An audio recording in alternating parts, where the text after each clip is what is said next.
Alô você, seja bem-vindo a mais um Momento Saúde e hoje o nosso assunto é homeopatia. Eu converso com o Dr. Demerval da Rocha, médico pediatra e homeopata.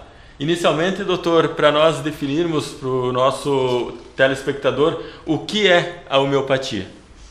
Então, a homeopatia é uma corrente de abordagem à problemática saúde e doença que lida com medicamentos que tem que ter a capacidade de provocar em voluntários sadios, durante a experimentação, sintomas parecidos com aqueles que a gente deseja curar ou aliviar na pessoa doente.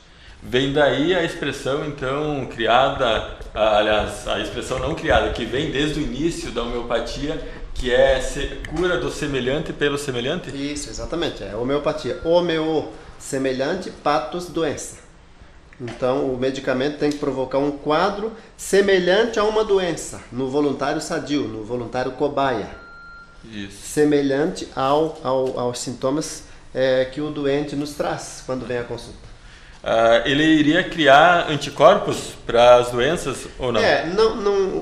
O modo como a homeopatia funciona não é bem assim, não é bem dentro desse paradigma que a gente está acostumado com a medicina oficial tradicional, né? Então, funciona por um mecanismo energético que ainda não é bem conhecido. A gente sabe que funciona, mas é uma grande polêmica isso no meio científico, inclusive com uma facção da área da ciência querendo desacreditar a homeopatia e tudo mais. É uma questão complexa. A gente sabe assim que o medicamento, ele promovendo sintomas no paciente, ele vai anular, por um mecanismo de comprimento de onda, de física quântica, ele vai anular aqueles sintomas que estão presentes no paciente doente. Tá? Eu posso dar um exemplo assim, para a coisa ficar mais clara. A gente sabe que um dos principais remédios conhecidos para sarna, para escabiose, tá? Aquela doença que dá coceira, correto, é enxofre. Enxofre precipitado, manipulado em farmácia, não é medicamento homeopático, enxofre. Tá? Sim. Enxofre em creme. É um grande medicamento para curar sarna. É talvez o melhor. E se a gente pegar enxofre diluído, puro ou mesmo diluído, e esfregar levemente na pele de uma pessoa sadia, a pessoa vai desenvolver um eczema, uma lesão muitíssimo semelhante à sarna.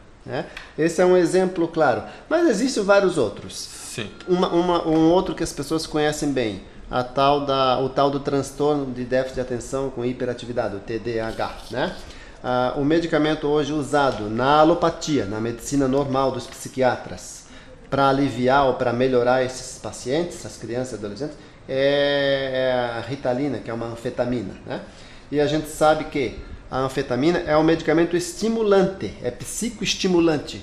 Como é que ela atua e melhora as crianças que já são hiperestimuladas, que são hiperexcitadas?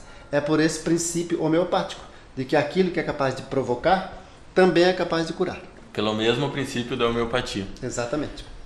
Já que o senhor comentou a questão da descrença, doutor, só para a gente esclarecer, a homeopatia não é nenhuma aventura, não é nada que o médico simplesmente optou pelo tratamento homeopático, ela é uma especialidade regulamentada, não tem nenhum problema com a homeopatia em termos legais. Não, regulamentada, reconhecida pelo Conselho Federal de Medicina desde 1980. Portanto, é uma especialidade que tem que ser respeitada como qualquer outra, né? Que pode e deve interagir com todas as outras especialidades, com todo o homeopata tem que interagir com toda a classe médica, pedir parecer de outros colegas, assim como outros colegas que têm um pouco de humildade, podem também encaminhar o seu paciente que está complicado, que não sai do chão, como se diz, para a ajuda de um médico homeopata. Só para nós esclarecer mais um detalhe que confunde muitas pessoas, inclusive esse repórter, é a diferença entre homeopatia e fitoterapia, que é bastante confundido. Tá, mas são coisas bem diferentes, né?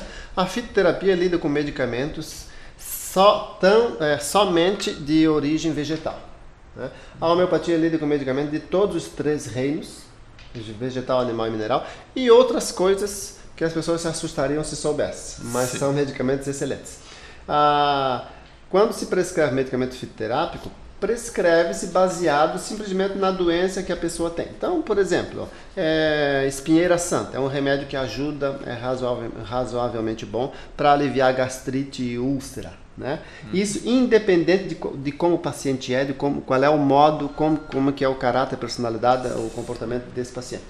Na homeopatia é bem diferente. Para a gente prescrever uma medicação com esperanças de ter resultado, a gente tem que levar em conta não só os sintomas locais que a gente chama, que é a dor, que é a febre, que é o inchaço, que é etc e tal, mas como que é esse paciente, como que ele reage a essa doença, como que é o temperamento dele, como que ele é psicologicamente em família, nos relacionamentos, como que ele lida com o clima, se ele se afeta pelo frio, pelo calor, etc e tal, se ele melhora na beira da praia ou piora, se ele melhora dormindo, melhora caminhando, piora quando acorda de manhã ou quando vai deitado. Então é uma série, a homeopatia trata de sintomas de maneira muitíssimo detalhada. Inclusive coisas que às vezes não interessam para o médico alopata, que simplesmente ele passa batido, para a homeopatia pode ter relevância máxima. A gente pode encontrar o sintoma pode encontrar o medicamento naquele sintoma que seria desprezível, mas para a homeopatia não é. Por quê? As pessoas precisam entender. Porque quando o medicamento homeopático é experimentado em voluntário sadio, e eu fui um voluntário sadio quando eu fiz a minha pós-graduação na homeopatia, eu fui um cobaia de experimentar medicamentos que eu nem sabia o que era, e na experimentação científica, o experimentador não pode saber o que está tomando. O experimento tem que ser cego, como a gente diz. Então, nessas experimentações, o medicamento hiperdiluído, ele provoca sintomas muito esquisitos, coisas estranhas, muda ligeiramente às vezes, ou às vezes muito bruscamente, o modo da pessoa ser. A pessoa que era muito calma passa a ser muito irritada, por exemplo. A pessoa que era muito estabanada passa a ficar calma, mais serena durante a experimentação. Então, como o medicamento desencadeia esse tipo de reação no experimentador sadio, quando a gente encontra sintomas assim, sabe, que são sutis no paciente que vem nos consultar, então a gente compara o que o paciente nos traz com o que o medicamento provocou no experimentador. Por isso que a homeopatia tem essa sutileza. É nesse detalhe que trabalha em cima da cura. Ok, doutor, vamos para o intervalo comercial e na volta nós continuamos a nossa conversa com o Dr. Demerval sobre homeopatia.